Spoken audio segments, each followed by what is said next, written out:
पाठ गिल्लू। तो सोनजूही में आज एक पीली कली लगी है। उसे देखकर अनायास ही उस छोटे जीव का स्मरण हो आया, जो इस लता की सघन हरितिमा में छिप कर बैठता था और फिर मेरे निकट पहुँचते ही कंधे पर कूद कर मुझे चौंका देता था। तब मुझे कली की खोज रहती थी, पर आज उस लघु प्राणी की खोज है।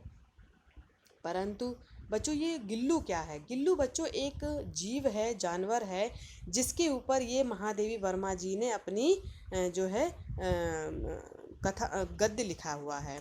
परंतु वह तो अब तक इस सोनजूही की जड़ में मिट्टी होकर मिल गया होगा। कौन जाने स्वर्णिम कली के बहाने वही मुझे चौंकाने ऊपर आ गया हो। अचानक एक दिन सवेरे कमरे से बरामदे में आकर मैंने देखा, दो कौवे एक गमले के चारों ओर चोंचों से छुअवल जैसा खेल खेल रहे हैं। एक काग भुषुंडी की विचित्र पक्षी है, एक साथ समादरित, अदातरित, अधि सम्मानित, अधि अवमानित। हमारे बेचारे पुरखे न गरुड़ के रूप में आ सकते हैं, न मयूर के, न हंस के। उन्हें पितर पक्ष में हमसे कुछ पाने के लिए काक बनकर ही अवतीर्ण होना पड़ता है। इतना ही नहीं, हमारे दूरस्थ प्रियजनों को भी अपने आने का मधु संदेश इनके कर्कश स्वर में ही देना पड़ता है। दूसरी ओर हम कौवा और काँव काँव करने को अवमानना के अर्थ में ही प्रयुक्त करते हैं। मेरे काक पुराण के विवेचन में अचानक बाधा आ पड़ी, क्योंकि गमले और दीवार की संधि में छिपे एक छोटे से जीव पर मेरी दृष्टि रुक गई। निकट जाकर देखा, गिलहरी का छोटा सा बच्चा है, जो संभवतः घोंसले से गिर पड़ा है और अब कौवे जिसमें सुलभ आहार खोज रहे हैं।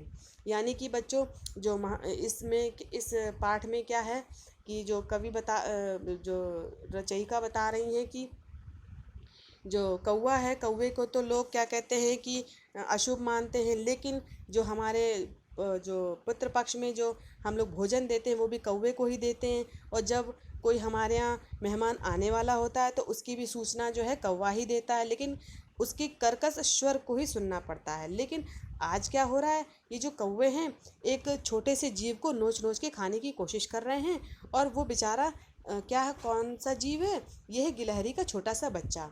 ये बच्चों अपने घोंसले से नीचे गिर पड़ा है और कौवे उसको अपना भोजन बनाने की कोशिश कर रहे हैं। काक द्वैव की चोंचों के दो घाव उस लघु प्राण के लिए बहुत थे। यानी कि अगर दो चोंच भी मार दें कौवे उस छोटे से जीव को, तो वो घायल हो जाएगा। अतः वह निश्चेष्ट सा गमले में चिपटा पड़ा था, यानी कि चिपक के अपने आप को चिपका करके रखा हुआ था उस गिलहरी के बच्चे ने। सबने कहा कि कौवे की चोंच का घाव लगने के बाद ये बच नहीं सकता, अतः इसे ऐसे ही रहने दिया जाए। परंतु मन नहीं माना। उसे हौले से उठाकर अपने कमरे में ले आई, फिर रुई से रक्त पोंछकर घाव पर पेनिसिलिन का मरहम लगाया। रुई की पतली बत्ती दूध में भिगोकर जैसे तैसे उसके नन्हे से मुंह में लगाई, पर मुंह खुल ना सका और दूध की बूंदें दोनों ओर लुढ़क गईं। कई घंटे के उपचार के उपरांत उसके मुंह में एक बूंद पानी टपकाया जा सका। तीसरे दिन वह इतना अच्छा और आश्वस्त हो गया कि मेरी उंगली अपने दो नन्हे पंजों से पकड़कर नीले कांच की मोतियों जैसी आँखों से इधर उधर देखने लगा। 3-4 मास में उसके स्निग्ध रोएं, छब्बेदार पूंछ और चंचल चमकीली आंखें सबको विस्मित करने लगी। यानी कि वो स्वस्थ हो चुका था इस समय। हमने उसकी जातिवाचक संज्ञा को व्यक्तिवाचक का रूप दे दिया और इस प्रकार हम उसे गिल्लू कहकर बुलाने लगे। मैंने फूल रखने की एक हल्की डलिया में रुई बिछाकर उसे तार से खिड़की पर लटका दिया। वहीं 2 वर्ष गिल्लू का घर रहा। वह स्वयं हिलाकर अपने घर में झूलता था और अपनी कांच के मनकों सी आंखों से कमरे के भीतर और खिड़की से बाहर ना जाने क्या देखता समझता रहता था, परंतु उसकी समझदारी और कार्यकलाप पर सबको आश्चर्य होता था। जब मैं लिखने बैठती तब वह मेरी ओर मेरा ध्यान आकर्षित करने की उसे इतनी तीव्र इच्छा होती थी कि उसने एक अच्छा उपाय खोज निकाला। वह मेरे पैर तक आकर सर से पर्दे पर चढ़ जाता और फिर उसी तेजी से उतरता। उसका ये दौड़ने का क्रम तब तक चलता जब तक मैं उसे पकड़ने के लिए ना उठती। कभी मैं गिल्लू को पकड़कर एक लंबे लिफाफे में इस प्रकार रख देती कि अगले दो पंजों और सिर के अतिरिक्त सारा लघु घात लिफाफे के भीतर बंद रहता। इस अद्भुत स्थिति में कभी कभी घंटों मेज पर दीवार के सहारे खड़े रहकर वह अपनी चमकीली आंखों से मेरा कार्यकलाप देखा करता। भूख लगने पर चिक चिक करके मानो वो मुझे सूचना देता और काजू या बिस्किट मिल जाने पर उसी स्थिति में लिफाफे से बाहर वाले पंजे से पकड़ कर उसे कुतरता रहता। फिर गिल्लू के जीवन का प्रथम बसंत आया। नीम चमेली की गंध मेरे कमरे में हौले हौले आने लगी। बाहर की गिलहरियां खिड़की की जाली के पास आकर चिक चिक करके ना जाने क्या कहने लगी।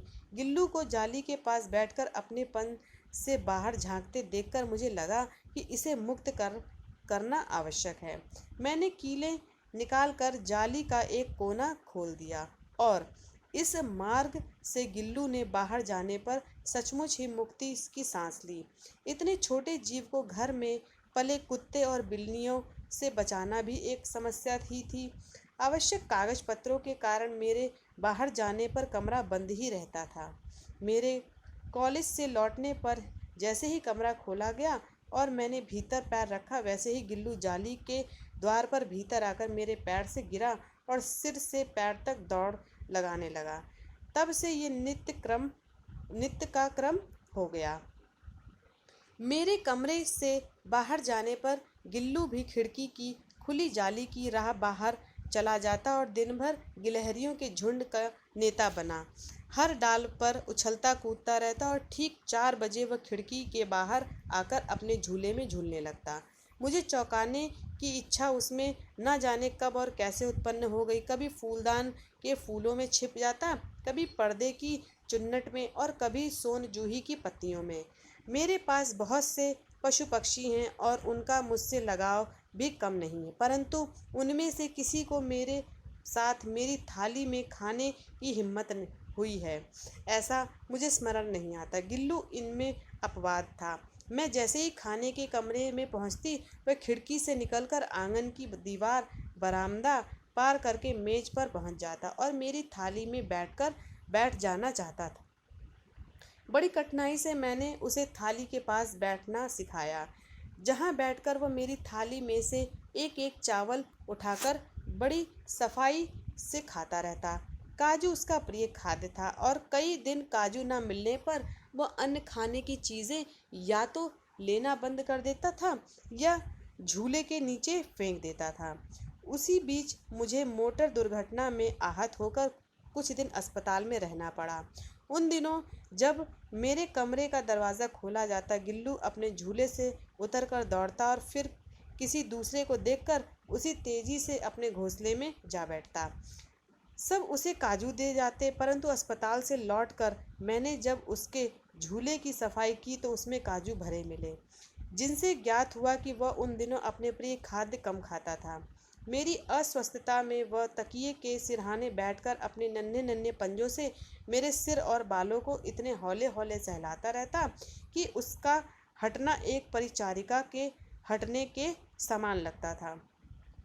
गर्मियों में जब मैं दोपहर में काम करती रहती थी तो गिल्लू ना बाहर जाता, ना अपने झूले में बैठता। उसने मेरे निकट रहने के साथ गर्मी से बचने का एक सर्वथा नया उपाय खोज लिया था। वह मेरे पास रखी सुराही पर लेट जाता और इस प्रकार मेरे समीप भी रहता और ठंडक में भी रहता। गिलहरियों के जीवन की अवधि 2 वर्ष से अधिक नहीं होती है, अतः गिल्लू की जीवन यात्रा का अंत ही आ ही गया।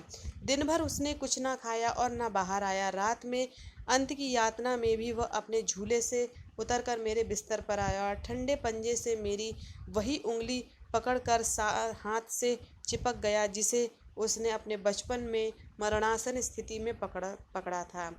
पंजे इतने ठंडे हो रहे थे कि मैंने जाग कर हीटर जलाया और उसे उष्ण उष्णता देने का प्रयत्न किया, परंतु प्रभात की प्रथम किरण के स्पर्श के साथ ही वह किसी और जीवन में जागने के लिए सो गया। उसका झूला उतार कर रख दिया है और खिड़की की जाली बंद कर दी है, परंतु गिलहरियों की नई पीढ़ी जाली के उस पार चिक चिक करती ही रहती है और सोन जूही पर बसंत आता ही रहता है। सोन जूही की लता के नीचे गिल्लू को समाधि दी गई है, इसलिए भी इसलिए भी कि उसे वह लता अब सबसे अधिक प्रिय थी। इसलिए भी उस लघु घात का किसी बासंती दिन जूही के पिलाब छोटे फूल में खिल जाने का विश्वास मुझे संतोष देता है। तो यहाँ बच्चों गिल्लू पाठ जो है वो समाप्त होता है। धन्यवाद बच्चों आज की कक्षा के लिए।